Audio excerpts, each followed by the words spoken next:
Ma'am, this says you died 3 years ago. He doesn't look up when he says it. Then he does, and his face isn't confused. It's disturbed.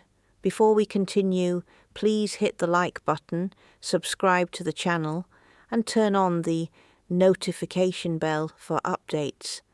I'm sitting across from him in a quiet office, hands folded, trying to get a basic administrative job at 72 years old. This was supposed to be simple, just an interview, but now he's turning my ID over like it's evidence, like I'm the problem. I need you to explain this, he says, voice lower now, and I can't. Because the name, the number, the date, it's all mine, which means someone didn't just make a mistake. Someone officially declared me dead. He suddenly stands, reaches for the phone, and doesn't break eye contact. Stay right there. Ma'am. My chest tightens, because in that moment, I realize I might not be the one in danger here. He is. He doesn't dial right away. His finger hovers over the phone like he's deciding how serious this is supposed to be, but his eyes never leave me. Where did you get this ID? He asks. His tone has changed. It's no longer polite. It's cautious, measured, like he's speaking to someone unpredictable. I've had it for years, I say, keeping my voice even. Renewed it 5 years ago. That's not possible. He finally looks down again, scrolling through something on his computer. According to this, your record was closed, officially, 3 years ago. Closed, not expired, not inactive. Closed, like a case. The room suddenly feels smaller than it did when I walked in. The soft hum of the air conditioning, the faint clicking of his mouse, it all sharpens like everything is leaning into this moment. I'm sitting right here, I say, quietly. I can see that, he replies. That's the problem. He turns the monitor slightly, just enough for me to catch a glimpse of my name at the top of the screen. Ajara Venik, my birth date, my number, and then one word, bold and unmistakable, deceased. My stomach drops, but not from surprise, from recognition, because something about this fits too neatly with everything that happened before. The hospital, the paperwork I never saw, the accounts that suddenly stopped working, the way my daughter Elowen told me not to worry about any of it. I'll handle everything, she had said. And she did. Calder straightens, picking up my ID again like it might change, if he looks at it long enough. Ma'am, he says slowly, I'm going to need you to stay here while I verify something. My fingers tighten slightly in my lap. Verify what? I ask. He hesitates, then his eyes flick back to the screen. To confirm, he says, whether I'm talking to someone who shouldn't exist. He clicks once more, and whatever loads this time makes him go completely still. He exhales slowly, like he's trying not to jump to conclusions. Then he looks at me again, longer this time, not just at my face, at my hands, my posture, my breathing, checking for something. I'm going to ask you a few questions, Calder says, and I need you to answer carefully. I nod once. All right. 3 years ago, he begins. Where were you hospitalized? The question lands with weight. North Halcyon Medical, I answer, without hesitation. After a fall. Hip fracture, he types quickly. The keyboard clicks fill the silence. Dates, he asks. I was there about a week, then transferred. Twice, I think. You think, he presses. They moved me without much explanation, I say. I wasn't exactly in control of things. That part feels important now, too important. Calder nods, eyes still on the screen. There's a record here, patient with your name, same birth date. My chest tightens slightly. But the discharge status, he pauses. What about it? I ask. He looks up. Deceased. The word sits between us, solid, unmovable. That's not possible, I say, but it comes out quieter than I expected. He turns the monitor more fully this time. Date of death, he reads. Filed 2 days after admission to your second facility. 2 days. I was conscious then. I remember the room. I'm the nurse with the clipped voice, the window that didn't open. I remember asking for water. So either, Calder continues, you were declared dead while still alive. He doesn't finish. He doesn't need to. Or someone filed false documentation during that window, I say. He nods once, and whoever did it had access. That's when it settles in completely. Not confusion, not error. Access, controlled access. I swallow slowly. My daughter handled everything. Calder's eyes lift again. Everything. Insurance, transfers, paperwork. They kept asking for next of kin. She insisted. And after you were discharged? He asks. I went home, I say. Then I pause, because that's not entirely true. I tried to. His expression sharpens. What do you mean? My accounts were locked. My house wasn't mine anymore. Now she said there were complications, legal delays. Calder leans back slightly, absorbing it. That's not a delay, he says quietly. That's a result.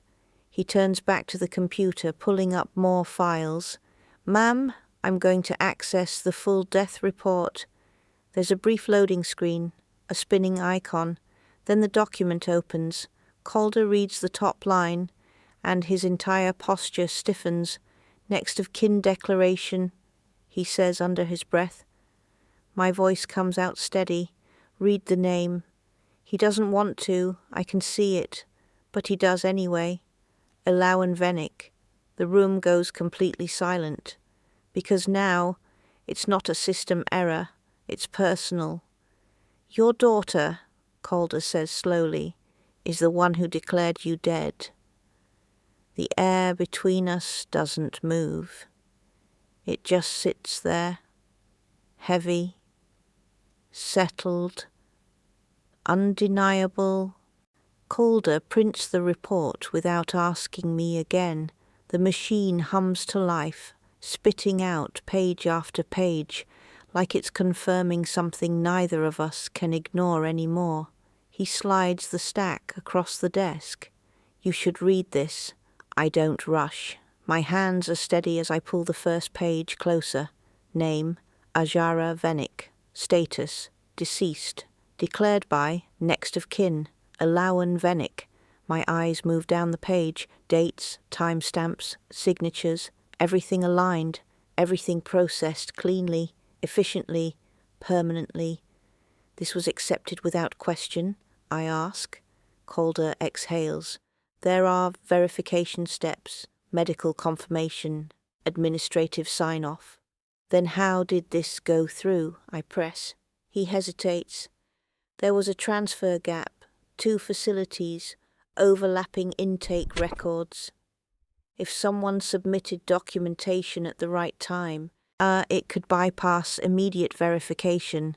A narrow window, small but real, and she found it.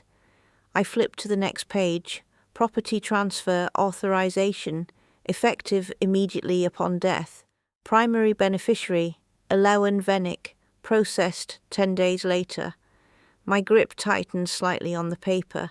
She didn't just report me, I say quietly. She moved fast. Calder nods, faster than most estates process. This was prepared. Prepared. That word lands harder than anything else, because it means this wasn't a reaction. It was a plan. I keep reading. Bank accounts, closed, consolidated, reassigned, utilities, transferred, insurance, claimed. Every part of my life didn't just disappear. It was redirected, controlled. Do you have any contact with her now? Calder asks again. I shake my head. Not in over a year. Why did communication stop? I stare at the papers. She said I was becoming difficult, I answer, that I needed rest, that things were complicated. And you believed that? I had nothing left to verify it with. No accounts, no access, no control, just her word. Calder leans forward, voice lower now. Ma'am, this isn't just fraud, this is identity erasure. Legally speaking, you were removed from every active system. Removed, like I was never meant to come back. Can you find her address? I ask. He hesitates, but only for a second, then he types. A new record pulls up. Current property owner, Elawan Venick. Address listed. I recognize it instantly. My house, not sold, not lost, kept. Exactly as it was. Calder glances at me. She didn't liquidate anything? No, she didn't. I set the papers down carefully. She wasn't trying to escape, I say. Calder frowns. What do you mean? I stand up slowly. My decision already settled. She stayed. I meet his eyes. In my life. And that means only one thing. She never expected me to walk back into it. I'm going there, I say. Calder straightens immediately. You should call the police first. I will, I reply, but I need to hear her say it. Because there's one question that matters more than the rest. Not how she did it, but why she believed she could. As I turn toward the door, Calder's voice stops me.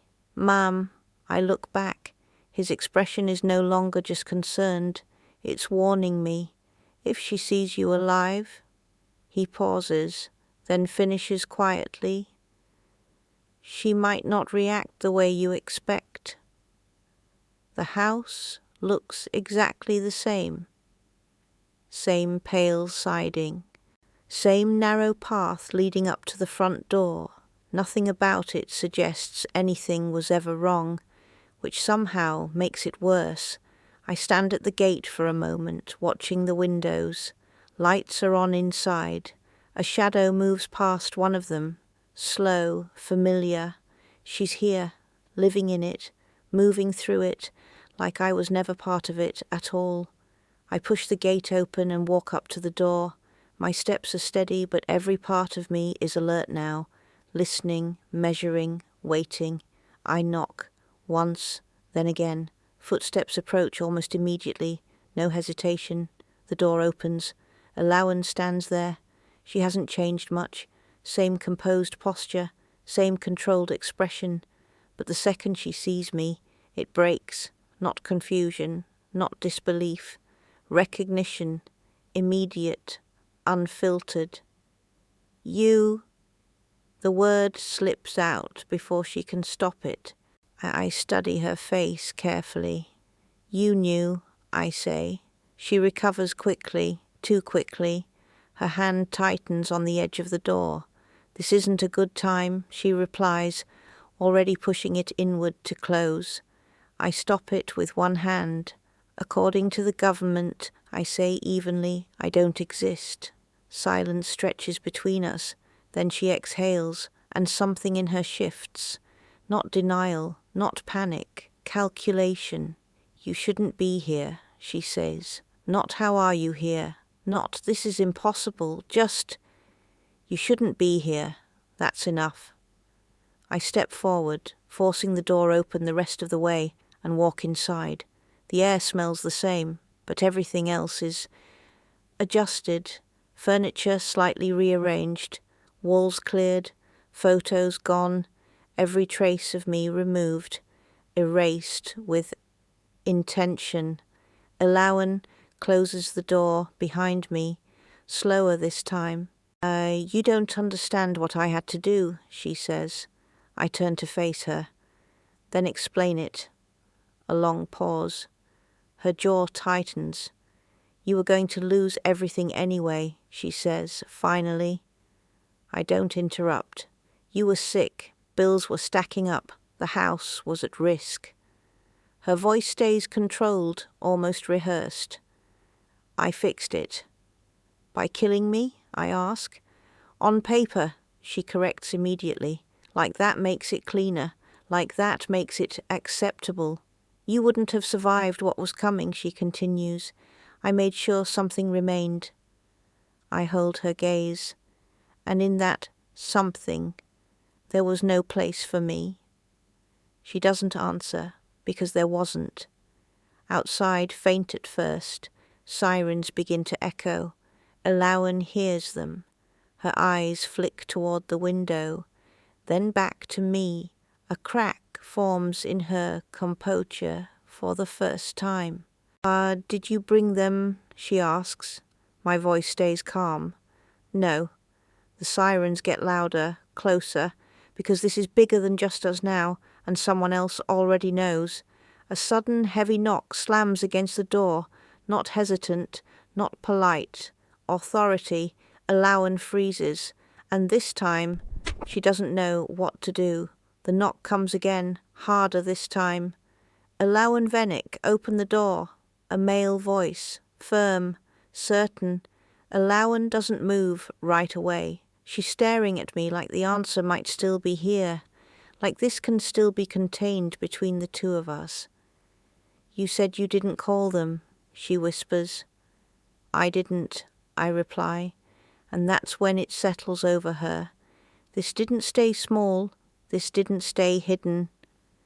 She walks to the door slowly, every step measured, like she's buying time she doesn't have. When she opens it, and two officers step inside, their presence filling the room instantly. Ma'am, one of them says, looking directly at her, we need to ask you a few questions. Her posture straightens automatically, controlled again but thinner now, like it could break if pressed too hard. And you are? The second officer asks, turning to me. There's a brief pause. Then I answer clearly. I'm the person she had declared dead. The words land heavier than I expect. Not dramatic, just final. The officers exchange a look. One of them pulls out a tablet, already scanning through records. Name? He asks me. Ajara Venik. He nods slowly as he scrolls. According to this, he says, you're deceased. I'm aware, I reply. That's all it takes. From there, it becomes procedural, measured, unavoidable. They ask Alawan about the hospital and the documents, the timeline. At first she answers carefully, choosing words, shaping them. I handled her affairs while she was incapacitated. You filed a death declaration, the officer counters. There was confusion during the transfer. You signed it, he says, cutting through it. Silence. That's where it ends. Not with denial, not with an argument. Just silence. Because every record they're holding matches what Calder found. Every step documented. Every action traceable, deliberate. They place her under arrest without raising their voices. Fraud. Identity falsification. Financial exploitation. The charges are listed like facts, not accusations. As they guide her toward the door, she finally looks at me again. Not angry, not apologetic, just distant. You wouldn't have made it, she says quietly. I don't respond, because that version of the story no longer matters. Outside, the air feels different, wider, real, and for the first time in years, so do I. The days that follow aren't simple. There's paperwork, hearings, verification processes. I have to prove I'm alive in systems that already decided I wasn't. Medical records get reviewed. Hospital staff questioned. The gap she used, small, technical, precise, gets exposed completely. Calder testifies. So do I. And piece by piece, Everything she built starts to reverse. My legal status is reinstated, my records reopened, my name returned. The house doesn't come back to me immediately. Neither do the accounts. Those take time, legal process, evidence. But something more important shifts first. Recognition. Neighbours who thought I'd disappeared now see me walking past again. Institutions that rejected me now have to acknowledge me. I exist again, not quietly, officially. Weeks later, I sit across another desk, different office this time. A clerk slides a small card toward me. "Please verify your information," she says. I look down. Ajara Venik. Status: active, alive. I pick it up, studying it for a moment longer than necessary. Then I place it carefully into my purse. No one else touches it. No one else holds it. And no one ever again decides whether I exist